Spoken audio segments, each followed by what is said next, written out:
Boom. Guess who's black? Guess who's black? Black again. Guess who's black? Tell a friend. Guess who's black? Guess who's black? Guess who's black? Guess who's black? We're back. Episode 11. Been a while. It's been a week since I've been streaming. That's mostly because I literally forgot to do. That's it. The only reason why we hadn't had a stream last week is because I forgot. That's it. That's the only reason. I don't have any other reason why, you know, there was no stream. But we're back now. We're back now. It's been a busy week, but we're back. Things are looking good. Things are looking much better behind the scenes, and yeah, no, this is definitely going to be one of the streams of time. Welcome, everybody who is a fan of mine and everybody who's not. Welcome. We got Caskick in the chat. We got Godslayer, that's my buddy. We got Joe Smo, Black to Rooney. See, this is the kind of live stream you'd find on Live Leaks. See, that's how you know we built like that over here in Blackscreen. This is the O block of live streams. O block. I'm just kidding. Welcome. We got some 2 concurrent viewers, listeners. This is good, for the very beginning. And yeah, let's just dive right into the topic.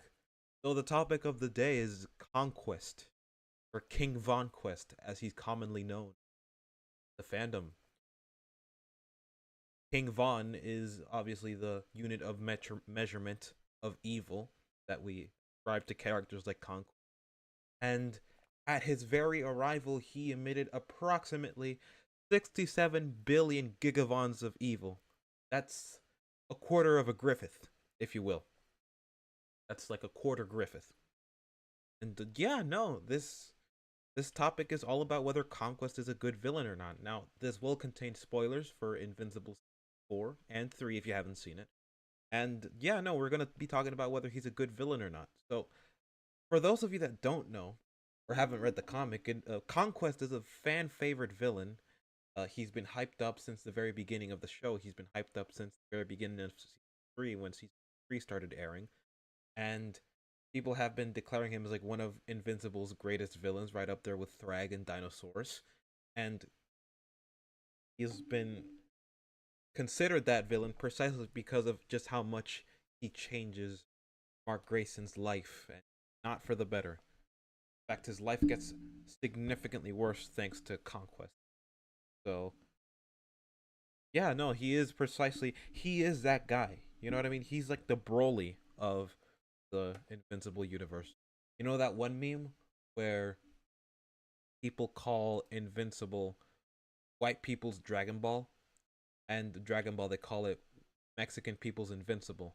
Yeah, so Conquest is basically Broly in this case. The Broly, to be more specific, because that version of Broly is he's a menace, absolute menace, the genuine demon. He's the devil. Oh my god, he's so goddamn cool. Anyways, if you can hear it in the background, I actually have a lo-fi cover of the Invincible theme that I made, which I will be publishing on Rumble later today, both this version and the slowed down and pitched down versions for those of you that want to listen to it. So stay tuned for that. So Conquest is a very interesting villain because of how simple he is. Like, he's deceptively simple. He just likes to fight. He's in it for the smoke. He's like Battle Beast, except he works for the Viltrumites. So he is not the top dog. He is the right-hand man of Thrag in this case. And really, it's because that he loves to fight and he's so simple-minded that people love him so much. He's like Broly, Battle Beast, Nosferatu Zod from Berserk. Rooney trying to avoid mentioning Berserk challenge. Impossible. I cannot do a stream without mentioning Berserk. That's how much I love it. So yeah, no, he's like that. He's like Battle Beast, like Nosferatu's out. He just loves to fight. You don't want to mess with someone who just loves to fight. That's like the last person you want to mess with. Like, because they have no dreams, no hopes, no goals. They have nothing to lose, and all they have to gain is just the pleasure of the fade. He's just in it for the love of the game. You know what I mean? How do you fight someone who's in it for the love of the game? You can't reason with him. You can't barter with him. You gotta give him what he wants, and if he's stronger than you, you're screwed. And that's as simple as you could possibly have him. But villains like him are kind of genius in a way, because they can test the moral code of our protagonist. They can test, in fact, they can test everything about our protagonist and change them fundamentally. Like, some people just want to run the fade. Some people just want to run the ones. They just want to watch the world burn. And it's not necessarily because they're evil. They just really, really, really like to fight. And that's Conquest, what he is, you know. That's pretty much all that Conquest is. He's just a guy who really likes to fight. And so, yeah, no, that's really it. What can I say about Conquest in the comic? What can I say? There's nothing to him beyond just wanting to fight, but that was enough, really. If you really think about it, that's all he needs. He just needs an opponent, right? And that love of battle is so ingrained in his character, and people love that so much that they want him to team up with Battle Beast. They think him and Battle Beast would be best friends, and they would be. And I think in the more recent comic that Robert Kirkman released, the Battle Beast prequel spinoff, I think that we're gonna get that bit of fan service. Which, I mean, I don't know how I feel about that, but that might just be because the show is just so fresh in my mind that I think the comic is the show.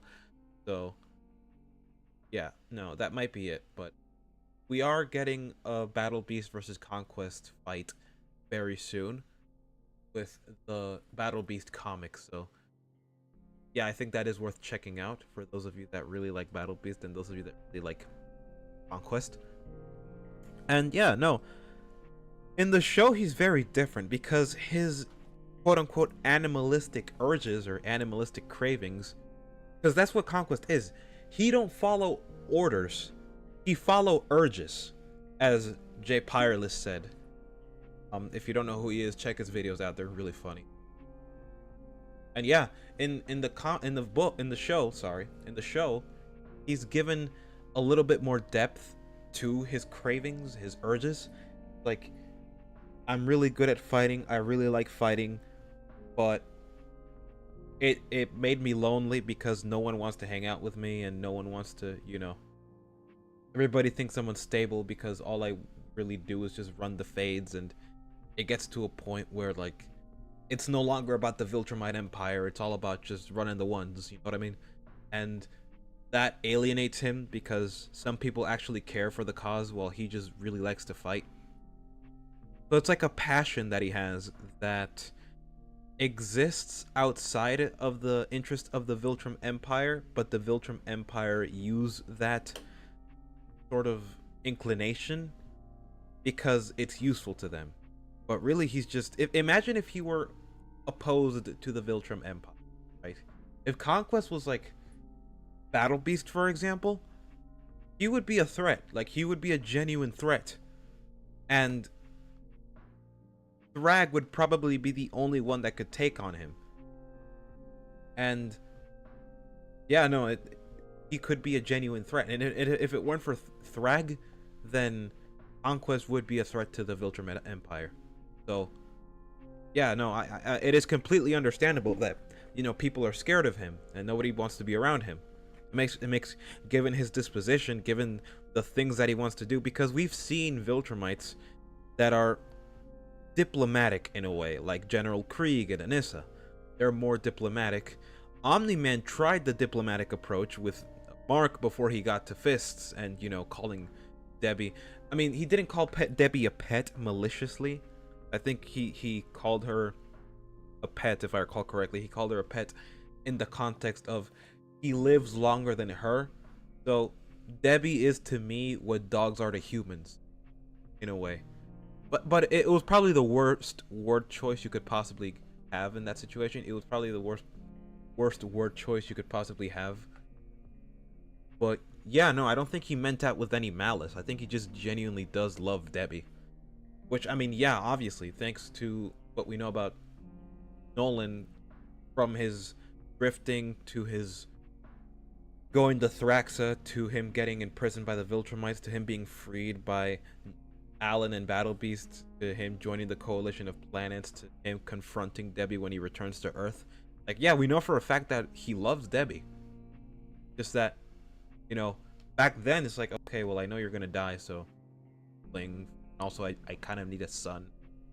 I need to have children on this planet anyway, so it's like a mission, you know what I mean? You enjoy the mission you're given, but it is what it is. And yeah, no, Nolan did try the diplomatic approach with Mark before he got to his fists. And the same thing happened with General Krieg, and the same thing happened with Anissa.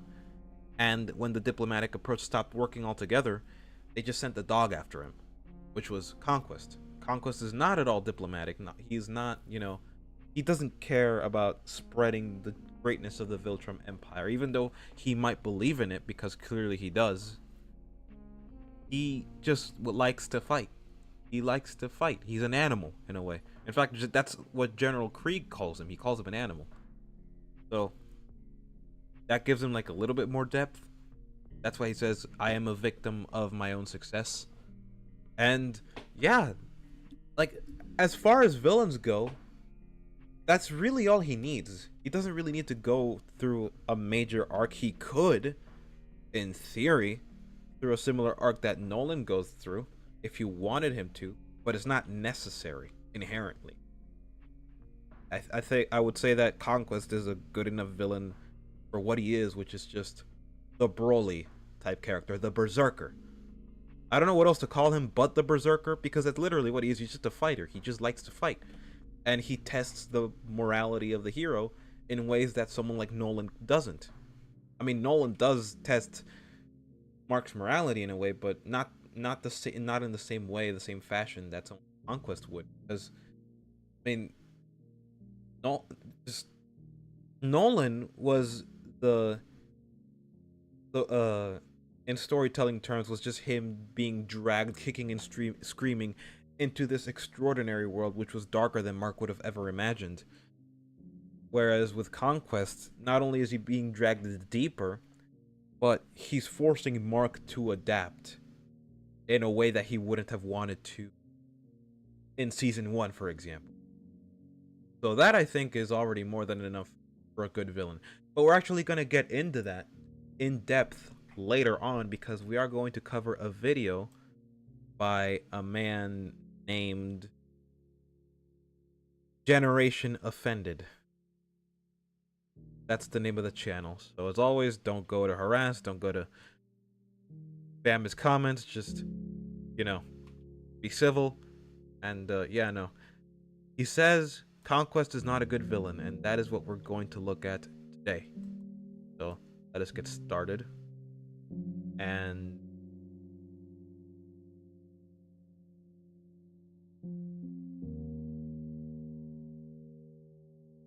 there we go.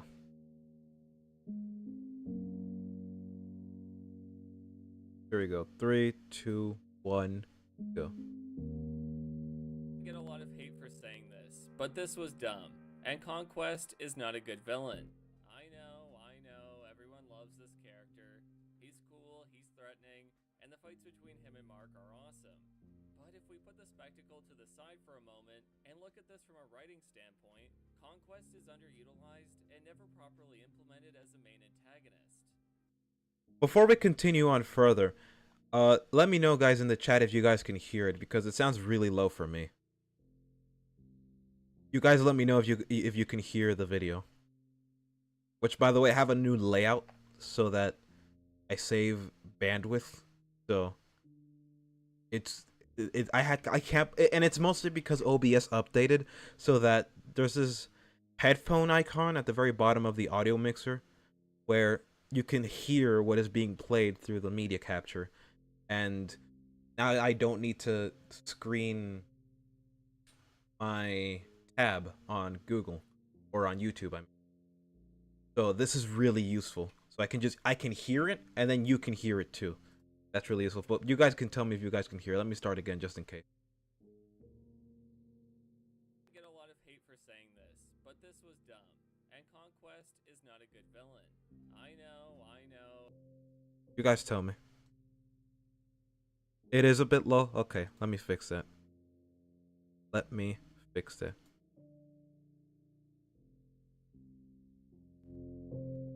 For the record, this lo-fi Invincible cover that I made also has the Radiant Black theme that they made for the comic. I regret making it now because, like, Radiant Black, the more I read it, the more I think, okay, this is just millennial slop. Like, I mean, I should have known because, like, from the very beginning, they straight up told you, like, yeah, no, this is a story by millennials for millennials. I should have known. I should have known. Like, they weren't even trying to hide it. So I'm like, ugh. So I bought, like,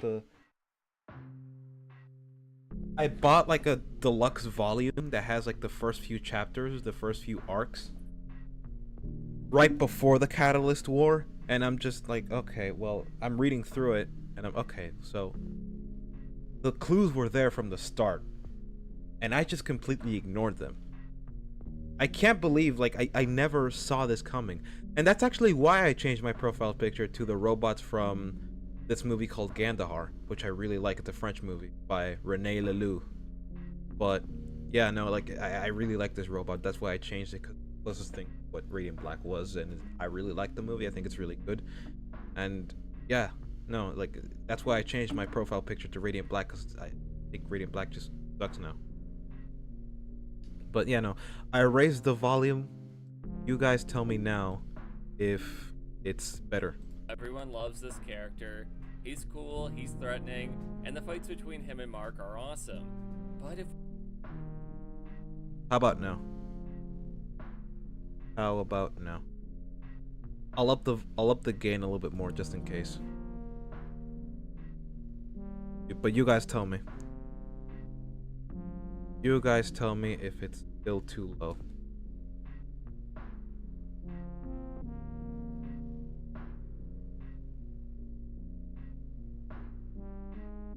I get a lot of hate for saying this, but this was dumb. And Conquest is not a good villain. Oh, no, I think, okay, so because it's the same output, I don't need to worry about the YouTube thing. Because it's just a video that I downloaded, so what I hear is probably going to be the same as what you guys hear, so I can literally just tell, oh my god, I can't believe I realized this just now. Should have realized this much sooner. I get a lot of hate for saying this, but this was dumb. And Conquest is not a good villain. Okay, there we go. I think that's fine. Although it is a bit, you know, loud. I can see it going red in the... Just lower it to... Sounds better? Okay. Okay, that's fine then. But yeah, as I was saying, so he brings up the clip where he breaks out of the Viltrumite prison. I mean, sorry, the GDA prison. But that is not a criticism that I would levy against Conquest. That is a criticism I would levy against Cecil. This is something that is popular amongst the Invincible fans. Or like, okay, yeah, no, Cecil made a really stupid decision. But this isn't something that I would blame Conquest for. I don't know why he's using this clip. Going. This was dumb, and Conquest is not a good villain. I know, everyone loves this character. He's cool, he's threatening, and the fights between him and Mark are awesome. But if we put the spectacle to the side for a moment and look at this from a writing standpoint, Conquest is underutilized and never properly implemented as a main antagonist. And hear me out, because I'm gonna break this all down. So Conquest is first mentioned in Season 2 of Invincible, and is built up to be this coming doom for the people of Earth. Oh wait, I forgot to unmute it. My bad. I forgot to unmute it. Rewind. I just saw it. this all down. So Conquest is first mentioned in Season 2 of Invincible, and is built up to be this coming doom for the people of Earth should Mark refuse to join the Viltrumites. And when he finally does arrive, it is the most brutal battle in the series up until that point. It takes everything for Mark, Oliver, and Adam Eve to defeat him, and even then it's mostly because Conquest isn't taking them seriously. So it's more luck than anything that causes them to win here. But if we look at the battle in terms of consequences, there are actually very few. Sure, Mark is severely injured, but that's nothing we haven't seen before. And we discover that Eve is essentially immortal. But nobody actually dies here except some random civilians. And coming off the back of the Invincible War, those numbers are quite small in the grand scheme of things. In essence, Conquest really does minimal damage to the world and characters. And the only reason he's even alive is because the writers had to forcibly lower Cecil's intelligence, making him act like a brain-dead idiot. Seriously, how did Cecil think this would ever work? No sonic emitters or reanimen? Really?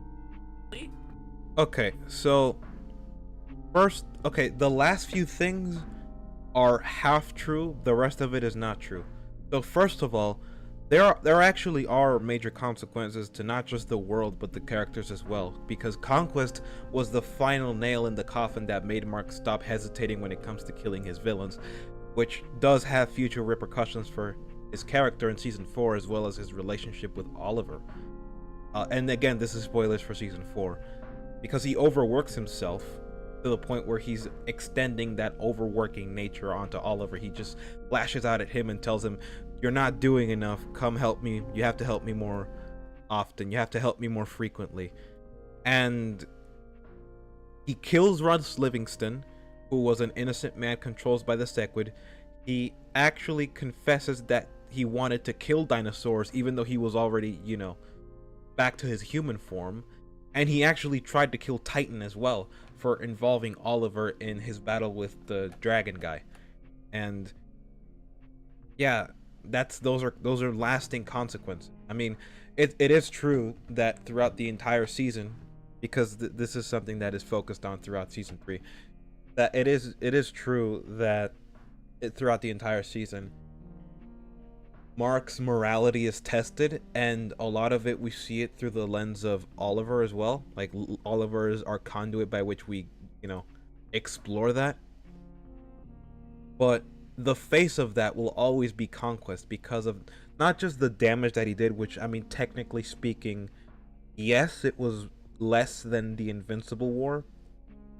It was still catastrophic. First of all, it was faster than anybody could have ever predicted, which, I mean, the Invincible War took 3 days, whereas with Conquest it just took several hours. And what Mark thought he lost as well, it also affects him in that way, which we'll actually get to later. We will get to later.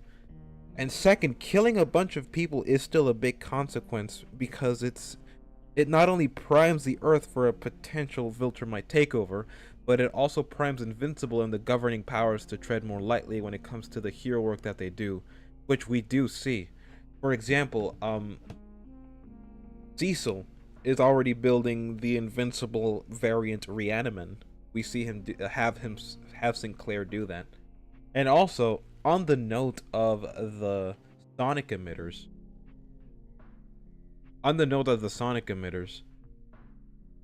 he can't build them because in episode 7, I think it is, episode 6 or 7. Yeah, episode 7. Donald tells Cecil that the West Wing, which is where the noise emitters are fabricated, is completely gone. It's destroyed. So it's not like he can use it for the prison for Conquest. I mean, you could, in theory, say that, okay, well, this is a heavy prison, massive prison, a hefty prison built for Conquest, and like it was already built there and it's already there. So if you can have it built for Conquest, then why can't you build the noise emitters? But my counter to that would be, like, how do we know that prison was not already there? Now, of course, that is begging the question because, I mean, I'm answering the question. I mean, sorry, not begging the question. I am answering the question with another question. But you have to remember that Cecil already suspected that Nolan was up to no good from the second that he arrived on Earth. So, how do we know that prison wasn't for him and they just repurposed it for Conquest? I mean, we don't know for sure. So, the argument that it was built specifically for Conquest as opposed to just something that existed from the get-go, I mean, that wouldn't work because, I mean, it relies on one assuming that without really knowing all the facts because we don't know for sure. But yeah, he can't build more noise emitters because again, Conquest arrives the day after, like right after the Invincible War ends. Conquest arrives, so it's not like he can. Going. Oh, also, oh yeah, no, I already said this. I cover this plot hole in detail in my Season 3 review. I recommend you check that video out. The link is in the description. So if you're gonna bring this guy back and give him a second shot at being an effective villain, then you gotta make it count. He has to return with a vengeance and do some real damage to Mark's existence by killing people he cares about or causing large-scale destruction to Earth itself. Not necessarily, because a good villain doesn't have to kill anyone or destroy anything to be effective. He just needs to affect how the hero or the protagonist views the world, treats others, acts, behaves, or even has to change his beliefs altogether. And, I mean, if the goal of the villain is to kill the hero, then fine, but a good villain doesn't just need to do that. A villain has to affect our hero in some way. It doesn't have to be physical, and it doesn't have to be anything surrounding him. And in that sense, oh wait, hold on. You don't have to necessarily affect all these things at the same time, like the behavior, the beliefs, the worldview, how he treats others. It doesn't necessarily have to be all of it at the same time, as long as at least one of these parts is affected. And in that sense, the fact that Mark's first instinct is to kill Conquest as quickly as possible shows that he actually did have an effect on how he deals with his enemies. Because he tried something similar with Russ Livingston and Dinosaurus and Titan. I mean, the first thing he tried to do when he met Titan is to kill him. So, even if Titan wasn't even doing anything wrong. So, that is an effect that Conquest had, a psychological one.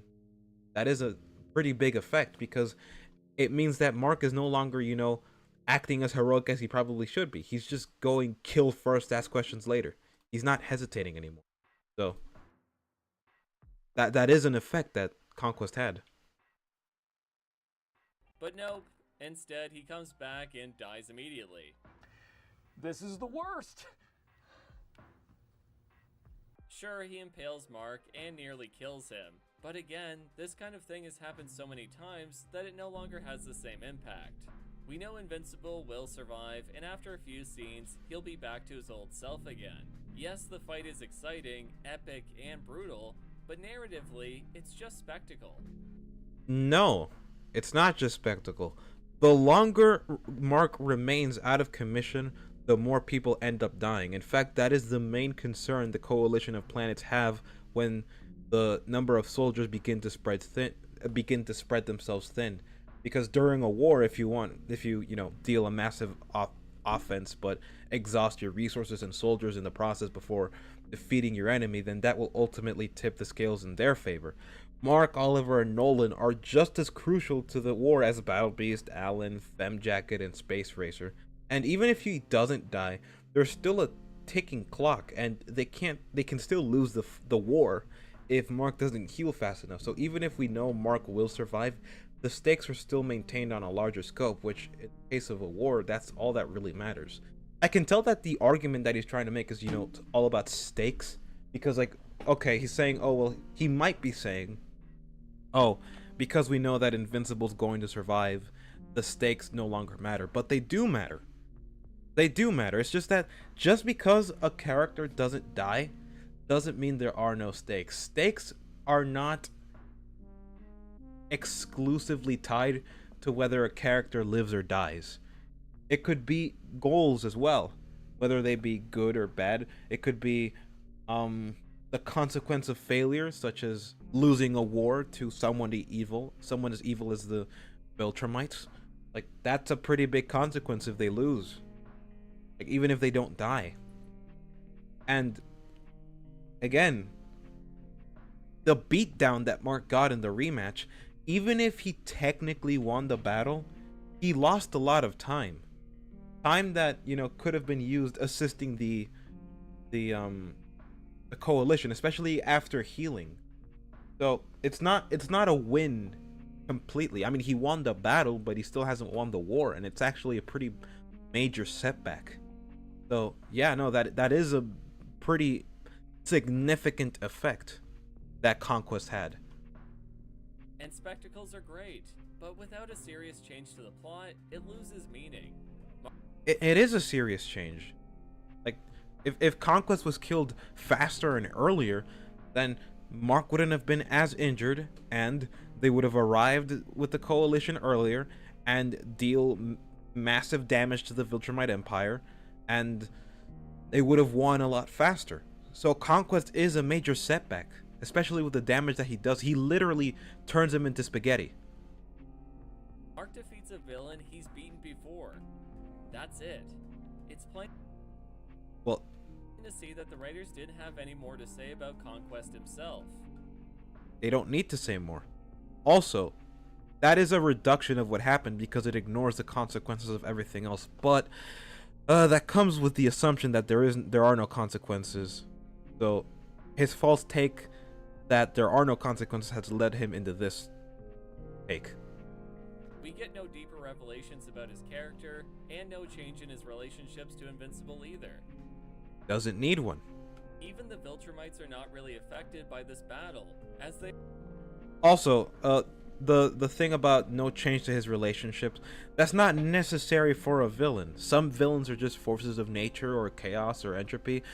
Some are almost exclusively there to test the hero, similar to Batman and Joker in The Dark Knight. So claiming he doesn't have a change or an arc is just an assertion that has little relevance to why it actually is a problem. It's a non sequitur.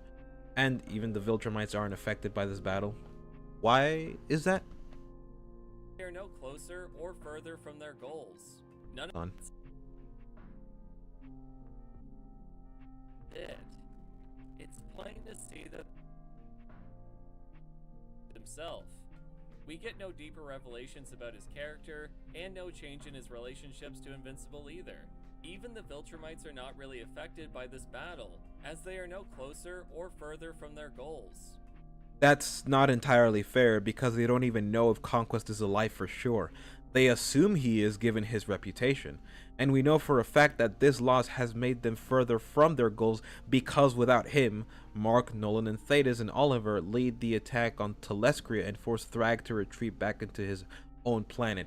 Even though it is a major setback for the coalition that Mark is out of commission for a long while, the fact that they survived at all, Nolan, Mark, and Oliver, the fact that they survived at all and Conquest didn't, is still a major setback for them, because by the time they do come back and they do bounce back, they don't have much to, except for, of course, the last remaining Viltrumites. It's basically 47 Viltrumites versus Tech Jacket, Alan, Omni-Man, Mark, Nolan, and Space Racer, with the Infinity Ray gun, whatever it's called, that can actually kill Viltrumites easily. I mean, it killed Crad. I think that was his name. It killed Crad. Just blasted a hole through him. So that is a very significant blow. It forced Thrag to retreat. So that is a major setback. None of the Viltrumites even care that Conquest is killed because he's seen as an animal. We don't know that. I don't think we see him. I don't think we see them react. I don't think they know that Conquest is dead yet. I may be misremembering, but if I remember episode 5 correctly, they don't even know that Conquest is alive or not. They just assume that he's fine. It's not until like later. It's not until like later when Mark and Nolan and Oliver show up that they realize that Conquest is dead. I think. I don't remember what their reaction is though. I don't actually remember what the reaction is. But I mean, but even if you wanted to say, even if I were to concede the point that, all right, fine, they don't react to his death, that is still in character for them, for the Viltrumites to not react to his death. I would say, like, even if he is the strongest, because if he died to Mark, then I think it was Vidor in season 2 when it was in Thracta that said, if your son dies, then he never deserved to live. Like, the strong survive, and if you died, then you probably deserved it for being weak. If he dies, then that just reinforces their ideology. Like, yeah, no, like, it's only gonna make us stronger, and because, like, if he died, then he was probably weak by then. Probably weak, and yeah, that is their, it would reinforce their ideology, and them not caring is consistent with their ideology. So even if I were to concede the point that, yeah, no, they don't care because they see him as an animal, he's still widely feared, but they see him as an animal. So even if I were to concede the fact that, yeah, they don't care about his death, that is still consistent with their character. And that's not a problem that you can ascribe to Conquest either. Even if you wanted to say that it is an inconsistency of the Viltrumites, then you can't blame that on Conquest either. That's not his fault either. That's everyone else's fault. That would be a problem for the other characters like Lucan, like Krad, like Anissa, like Zula, Vidor if he's even still alive. I doubt that he is. But yeah, that would be a problem for them, not for Conquest. So nothing changes. Well, that's just lazy writing. Conquest has all the hallmarks of being a great villain. He's faster, stronger, bigger, and more ruthless than Mark is. The show does a great job at establishing him as a threat, but falls short on its execution, because he does no permanent damage. In order to make a villain effective and impactful, they have to actually defeat the hero. And in turn... You mean how...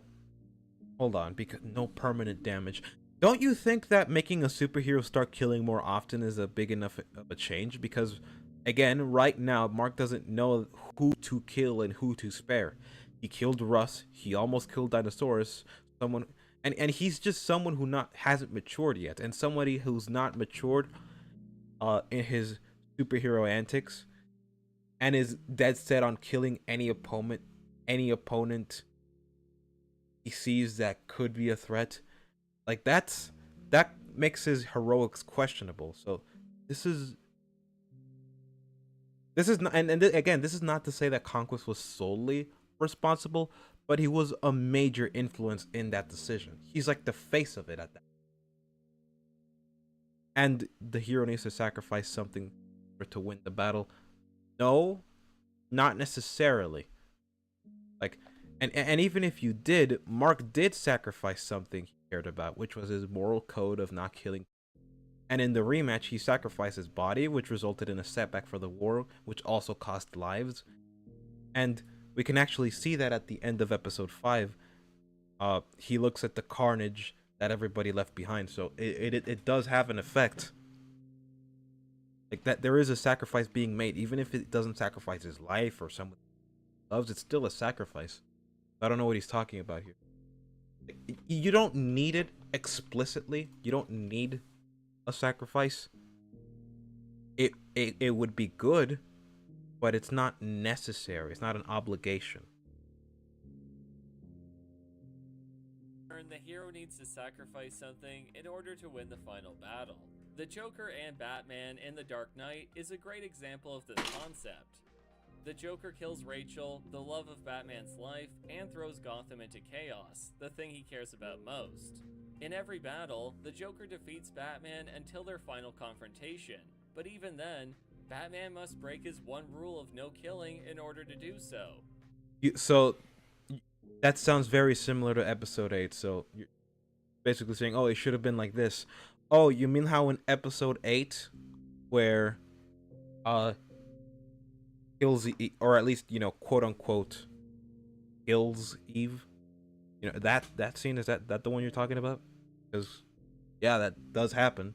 I mean, we know thanks to the special that she's not actually dead, but the psychological damage is already done at that point. Like, even if you wanted to say, oh well, we know for a fact that she's not gonna die, she's gonna survive, and she's practically immortal, so there are no stakes. Sure, but also no, because you could still write a story around that has stakes where she loses something, right? And again, because Mark didn't even know, the psychological damage is already done. He's already been pushed past that limit. So, like, yeah, lose somebody that, if he has to lose something that he loves, he thought he lost Eve, and the fact that he believed it so earnestly is already more than enough. The psychological damage is already done. That reminds me of, I think, if I remember correctly, the first Avengers movie where like Loki is being interrogated by Black Widow. He says some really terrifying things and the damage is done, but like then she picks herself back up and Loki's like confused because he accidentally gives away information that he didn't mean to give in his high. And the reason for the confusion is because he thought he dealt damage. But the thing is, like, Black Widow is competent enough to hide it, and she masks it so that she can finish her mission. But the reason for the confusion is that Loki did do the damage that he thought he did. In a similar case with Invincible, even if, Mark picks himself back up, and even if Eve picks herself back up, Conquest did do the damage that he was seeking. He was trying to break Mark. He was trying to get him to fight harder. He was trying to get him to, fight more aggressively, lose his inhibitions. So he did do the damage that he thought he did. So it's not how he's saying. So yeah, no, the Batman example, like the Batman counter argument that he's presenting, falls flat because it is very similar in spirit, not in action, obviously. Spirit. Bruce Wayne must sacrifice his moral code and the image of Batman so Gotham can endure. Invincible has to sacrifice his moral code in order to win. Conquest, on the other hand, only inconveniences Mark and doesn't challenge his morality. In Season 3, Invincible has been debating the ethics of killing villains for an entire season at this point, and has already come to the conclusion that sometimes permanently ending a threat is the only option. This debate is seen through his fights with Angstrom. After their first encounter, Mark believes that he killed Angstrom and regrets it because he got out of control. However, after the events of the Invincible War, he is more prepared to kill him a second time. Yes, but he hesitated, which is an important distinction. When Conquest arrived and seemingly killed Eve, from his perspective, he did lose someone that he loved. Even if he didn't technically die, the psychological damage, as I've been saying, was already done. And in a villain, it's not really an either or. That's what I've been trying to say. As long as the damage to the psyche is done to the hero, it doesn't matter how you do it.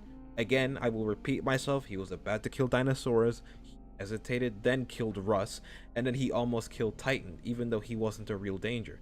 And even if it is true that by the time Conquest shows up, there is no more deliberation about what Mark is going to do to him, that level of desperation he made Mark reach was enough for him to start choosing killing as his go-to rather than the last resort.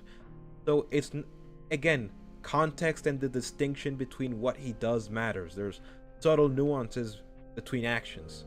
It's not just the fact that the decision was made, it was also what he had to lose to make it and the magnitude of it as well. These little things matter. So when Conquest shows up, there's no hesitation on what he's gonna do here. If Mark gets the chance, he also, no, in the origin in the episode when he gets blown past through several buildings, he tries to reason with Conquest. He says, holds up his hand and goes like, "Stop! Like, listen to me, just listen." Because, I mean, Conquest was speaking, but he did think that he could at least try to reason with him. He tried to reason with him because he was getting his butt handed to him. He was losing the battle badly. So he did try to reason with him. So, like, even if you wanted to say that he was starting to accept the fact that, okay, you know what, maybe I do need to kill villains, maybe I do need to start killing, he still tried to reason with Conquest. Like, killing was not his go-to at that point just yet. Will take him down permanently. The writers should have waited to bring Mark's ethics into question until this battle with Conquest. After all, he's the world's greatest threat, and someone Mark couldn't let survive due to his unwillingness to surrender. So by waiting to have Mark finally break his moral code to save the world, it would have been more impactful on Invincible as a hero. However, fixing this would not be too difficult on a writing level. It would have made more sense to cut out the Invincible War entirely. Instead of dealing with Angstrom and the Invincible variants in Episode 7, it would be Conquest who arrives. The battle commences just as it does in the show, but Mark is unprepared as he's not ready to kill in order to win. Due to this, he is defeated by Conquest and nearly dies. But luckily, the Guardians and other heroes arrive to help. Mark is rushed to the hospital where he falls into a brief coma while Adam Eve watches over him. The finale then deals with Conquest as he fights the majority of Earth's heroes. The war takes place all over the planet as he destroys cities and kills millions, just as the Invincible War does in the show. During the fighting, Rex and Bulletproof are killed, creating a personal loss for the heroes as well. Two things. Number one, you run into the problem. You run into the problem of the heroes being unavailable to help with Conquest at the very beginning with the Viltrumite War, which, I mean, I think he intends to fix it by eliminating it altogether. So I guess cutting out the war would probably solve that problem, but then you run into the other problem of his power level. He's stronger than Nolan, and when Nolan first attacked, the only Guardian of the Globe that was available to try and fight him was Immortal. I mean, everyone else was technically, available, but they couldn't fight Nolan. None of them could. So imagine if somebody that's stronger than Nolan arrived and started mopping the floor with Invincible again, even though he's supposed to be stronger now. Like, let's assume for the sake of argument that Invincible, at this point in time, is stronger than Nolan. If Conquest arrives, who is mopping the floor with Mark, who is already stronger than Nolan, then you run into the problem of how the heck are these heroes supposed to be fighting off Conquest without being turned into spaghetti? The answer is, by power scaling logic, you can't. Like, you really can't. And then, hold on, this is technically an adaptation argument, but it does not take into account what is meant to happen, or what is meant to be adapted in the story. Because since this story is trying to stick closely to the comics, some storylines and arcs can't happen if this change occurred, such as Bulletproof dying, for example. And this change also relies on false presuppositions about the plot, as well as ignoring an important detail of the story. And he does say something about comics in general. Let's get to that part. By the end, Conquest is severely weakened from Cecil's sonic emitters, as well as all the fighting. Mark by this time recovers, and with the help of Adam Eve, they are able to kill Conquest together, forcing Mark to break his moral code in order to save the planet. Afterwards, Cecil brings him back as a reanimated soldier in future storylines, either to help Mark or perhaps as a returning antagonist. These changes would greatly improve Conquest as a character, as it would give him a permanent impact on both the world and characters, better establishing him as a great villain that would foreshadow the coming danger of the Viltrumite Empire. Omni-Man would have been the revelation, Anissa would have been the warning, and Conquest would have been the fulfillment of that threat. So I think I have proven that this character is not as great as people think he is. He falls more into narrative repetition rather than actual escalation. And I'm not saying he's not a cool villain. I can see why people love him. But there's still a lot to be desired, and reviewing the final product, it's not hard to see where they went wrong. And yes, I know this has all happened in the comics, but I have said this before, and I'll say it again. The comics are not gospel. Yeah, that's what he says about the comics. So generally, I agree with this sentiment, but with a caveat, with a little asterisk. I agree that the comics are not gospel, but if a work is trying to closely adapt the source material, then comparisons are useful when assessing a work. It's only when the media isn't concerned with the source material that the comics become irrelevant, like with Marvel or DC. So it depends on what is being done. Like, yes, comics are not, good sources of argument. However, if the work is trying to follow the comic closely, then comparisons between that and the comics are probably your best bet. You have to take that into account. It can't just be that one-sided. You have to be a little bit more nuanced than that. And so far, no, he hasn't proven it. Like the rewrite collides with a lot of events that happen in the story post Conquest death. Actually, it collides with a lot of things even pre-Invincible War. So I'm sorry, but no, that doesn't work. You have to basically say the heroes are actually strong enough to defeat weaken Conquest enough to, for Mark and Eve to finish the job. But it's really not that simple. I mean, Eve, you could say, because Eve is basically Dr. Manhattan in this universe. I could see her one-shotting Conquest if it came down to it. I could see it. But then you miss the opportunity of him being the big villain that you're saying that he should be. Like, oh, he doesn't have a great impact. He doesn't have that big of an impact. I mean, if Adam Eve can easily take care of him, then you end up defeating the purpose of having Conquest there to begin with, it which is to have a major significant consequence for the entire world. So you kind of need the Invincible War to weaken the world so that when Conquest arrives, the only person that's available is Invincible and probably Adam Eve, who by the time of the Invincible War would have been severely weakened. Now, I will say there are several contrivances in the Invincible War.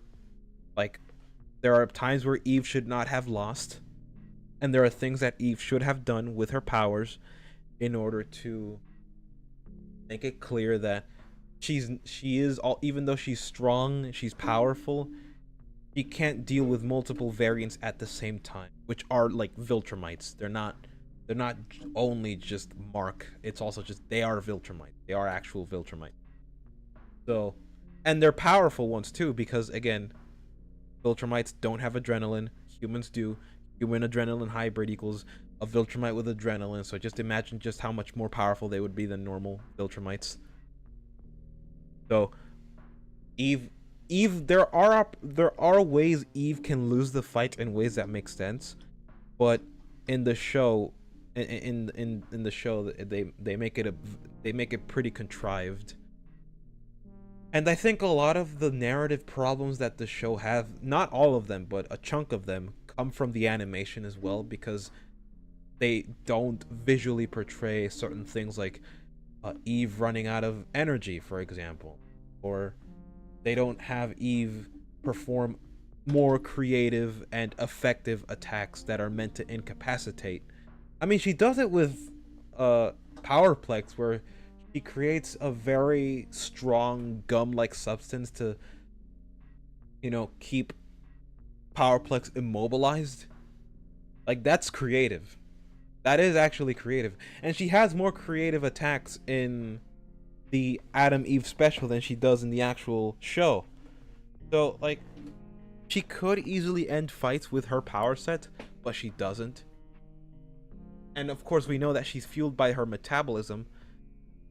I think from the Adam Eve special. If not, then that's probably going to be established later. But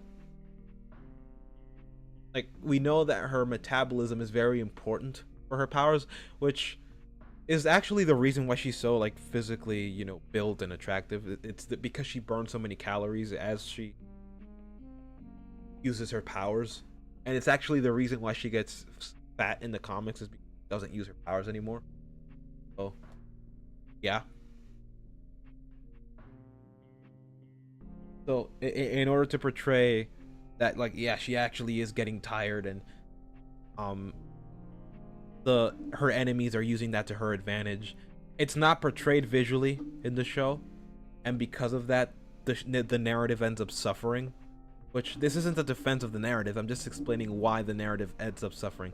Not every problem in the narrative comes from the animation, but a lot of the power scaling issues that come with Invincible actually do stem from the animation, from the really bad animation. So if the animation were a lot better, I think it would be easier to convey those small little details. Now, if the animation did become better and those problems still remained, then now the show wouldn't have any sort of excuse whatsoever, and it would just be, very contrived, especially in the action scenes.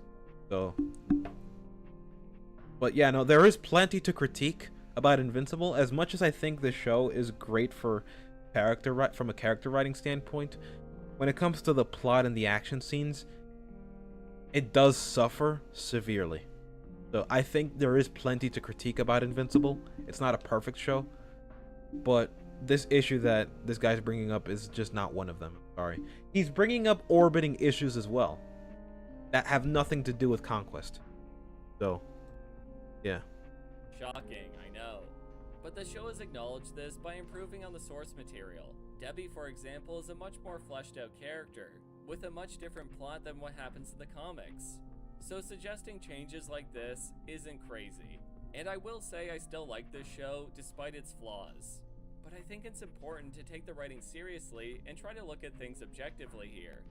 Because Kirkman has a lot of good ideas, but he doesn't always knock it out of the park. I agree. I agree with the sentiment, and I agree with everything else. Where I disagree, and I think he's wrong, is just the argumentation and just the point being made. I think he's wrong over that. But I will say, though, I do appreciate the standard here being made, but he is ignoring a lot of issues, and I think he is not misapplying, but he is missing the mark on where the problem actually stems from, if there are any problems at all. And he is also just wrong about villainy, about the things he says about villainy. He is just flat out wrong about that kind of stuff. But the sentiment, I agree. But those are topics for other videos. So if you like this video on Conquest, then please hit that like and subscribe button. And let me know what I'm gonna get a lot of hate for saying this. Okay. Now we're done. Video over.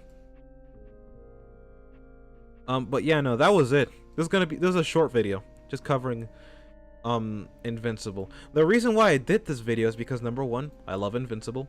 Number two, I think there's plenty to critique about Invincible, and there are various things to point out that, yeah, like, they do deserve to be critiqued. But also, just, if you're gonna critique the show, do it right. I could probably come up with a better critique of the show if I wanted to. I'm not that passionate when it comes to, like, Invincible, when it comes to, argumentation, and, like, I am passionate enough for, like, a podcast episode, but not for a full video. Like, I wanted to do a video on it, and I was gonna talk about it, but then I realized, oh, wait, no, I don't have... not that passionate, and also I just found a bunch of problems with it as well, so I'm gonna end up being wrong anyway. So I just decided against it. So yeah, that video on Invincible canceled. Not doing that one.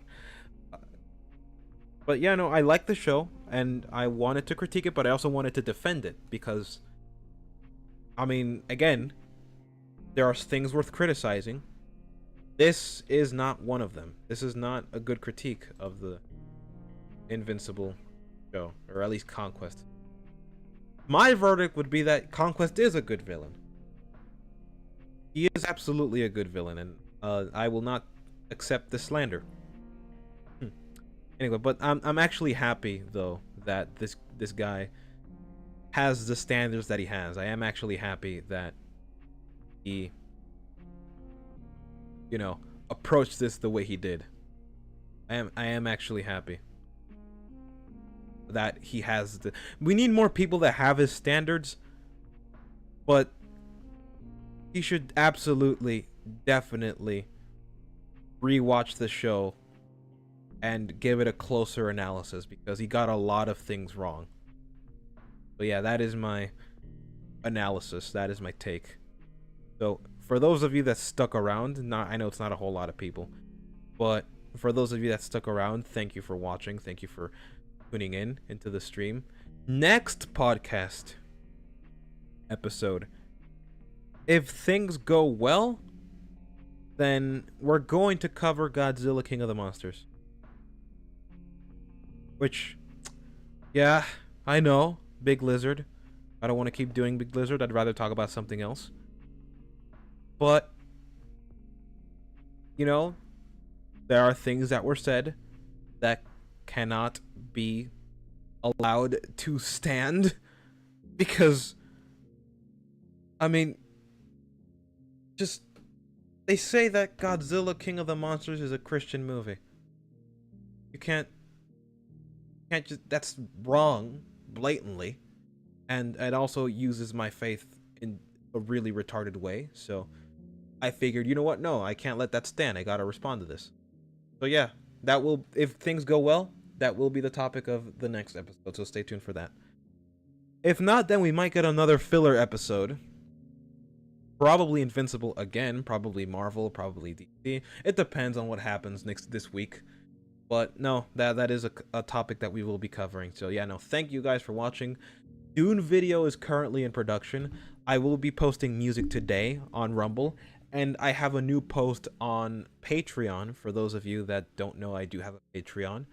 And yeah, join the Discord if you haven't already. Support me on Buy Me a Coffee if you choose to. Those are just a bunch of options that you have to support me. Yeah, no, this is fun. I like doing these small little analyses, these tiny little skirmishes, if you will. I find these entertaining. I do hope to talk more about Invincible, because I actually managed to get a glimpse of what happens in the future, and I'm starting to get a little worried as to where the story is going. For those of you that read the comics, there are several places the comic goes that are very controversial. And even though, like, on a surface level, I don't think they're badly written, I don't want these to happen. I still want the show to be deep, and I still want the show to be, heavy hitting and dark at times, but there are some things that I just don't want to be adapted. And they might be emotional reasons, not necessarily narrative reasons, but if you know, you know. All right, if you know, you know. So if you want to talk about these things, you can join my server if you would so. And as always, I am Blackaroony, the blackest of all Roonies, and I will see you all next time. Dune video coming up, Moon Knight video coming up, and I have a special project